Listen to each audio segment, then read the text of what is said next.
Hello everyone, Barb here from barbbaderholt.closetomyheart.com. Well, I need to make a birthday card, so I came up with this prototype and I'll show you a couple of the things that I'm using. I wanted to use this Stampin' Thin Cut set called Desserts a la Whirl. This is available online only. I just checked. So as of the recording of this video and posting of this, this is still available. I went online and typed in desserts into the search bar, and this came up, the stamp and the Stampin' Thin Cut set. So you can just buy the stamp set. You don't have to get the thin cuts. Remember, the thin cuts are indicated with the blue shadow, or any kind of shadowing behind an image means that there is a coordinating thin cut. So I used that.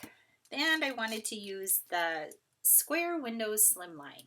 This is a brand new product that is available in our year-long catalog, and I really like it. And I love the little scallop detailing on the little squares. So here's my sample. I already did my cutting, so I have the big outline of the slimline square, and I'm going to take some adhesive.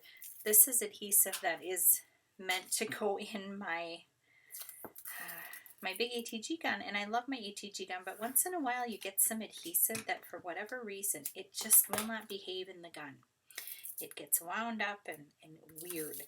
So I do this with it. So if you find that you have adhesive that is misbehaving, that has that backing on it, you can just lay it down and take your scissors.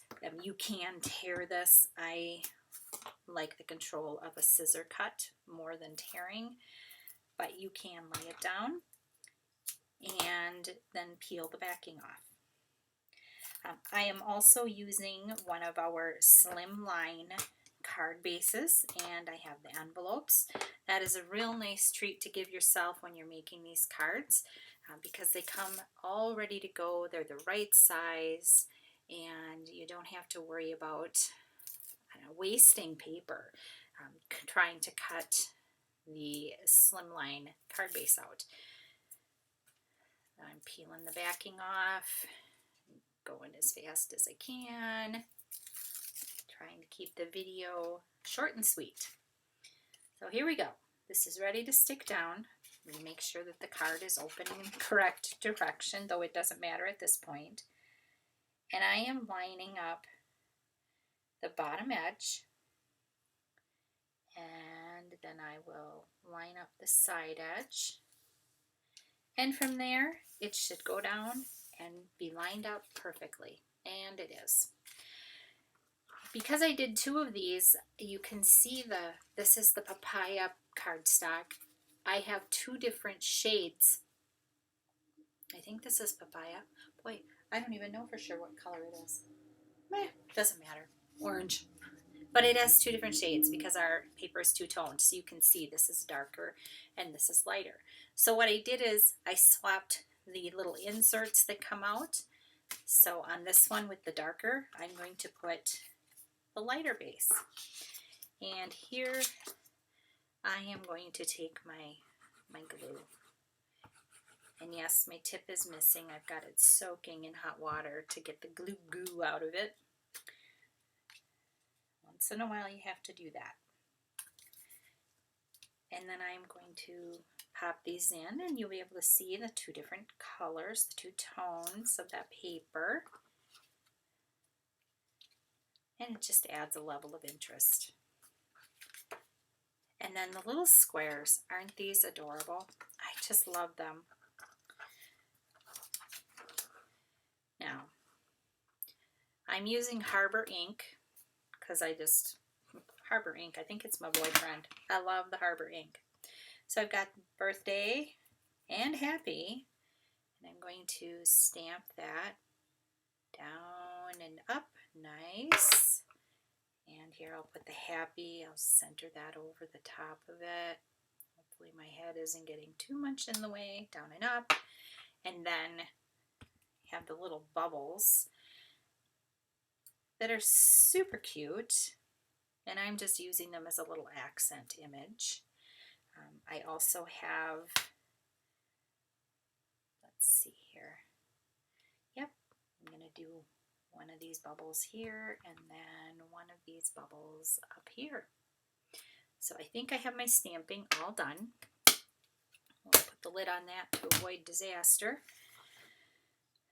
These, I am going to use some fun foam. This is just crafty foam that you get at Hobby Lobby, and I am going to add a little glue on the top and get these on there. I just hacked them. I wasn't real precise. I used a pair of scissors. They don't have to be perfect, but if you want them to be, you certainly can go that route.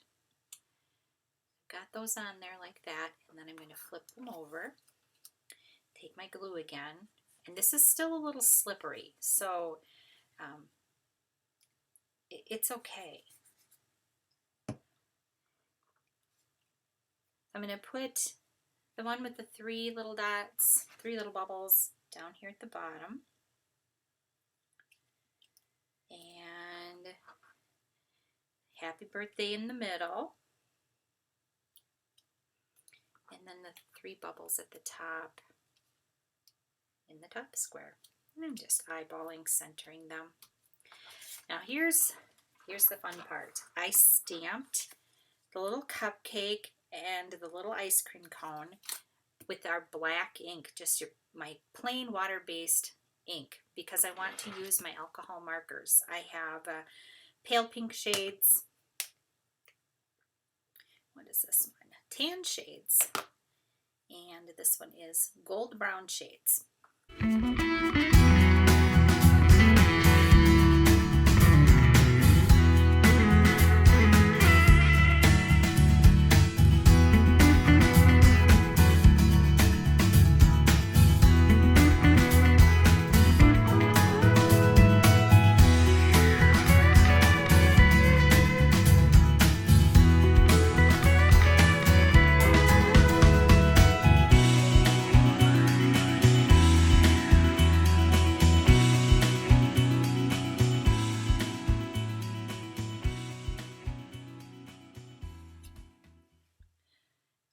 Okay, so here we are. We've got those colored in, and I thought it would be fun to take a little bit of, you know what, before I even attempt that, I am going to get these put on here, and then we're going to add a little bit of some gold shimmer brush to it, because that just makes everything sparkly, and I like that.